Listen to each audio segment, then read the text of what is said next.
শীতকালের বাজারে কচি কচি পেঁয়াজ শাক উঠে গেছে। তো তাই বাজার থেকে পেঁয়াজ শাক কেটে নিয়ে এসে ভাবলাম পেঁয়াজ শাক বা আলু দিয়ে ভাজবো। গরম গরম ভাতের সঙ্গে দারুণ লাগে। তাই প্রথমে তেল গরম করে পেঁয়াজ শাকগুলো তো ভালো করে ধুয়ে কুচি কুচি করে কেটে নিয়েছিলাম, আলুগুলোও লম্বা লম্বা কেটে নিয়েছি। তারপরে আলুগুলোকে ধুয়ে তেলের উপরে আলুগুলোকে দিয়ে নুন একটু হলুদ দিয়ে একটু ভাজা ভাজা প্রথমে করে নিয়েছিলাম।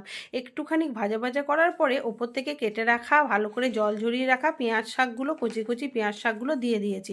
দিয়ে আবার একটু খানিক ঢাকা দিয়েছি, দিয়ে ভালো করে নেড়ে চেড়ে একটা ঢাকা দিয়ে দিয়েছিলাম। 10-15 মিনিট রাখার পরে এই ঢাকাটা খুলে ভালো করে গ্যাস কমিয়ে দিয়ে ভালো করে নেড়ে নেড়ে নেড়ে নেড়ে ভাজা ভাজা করলেই ব্যাস পেঁয়াজ শাক আলু দিয়ে ভাজা ভালো লাগে। আর গরম ভাতের সঙ্গে আর না হলে গরম গরম রুটির সঙ্গে দারুণ লাগে, জমে যায় পুরো। তো ভিডিওটা যদি ভালো লেগে থাকে একটা ছোট্ট করে সাবস্ক্রাইব করে দেবেন। টাটা।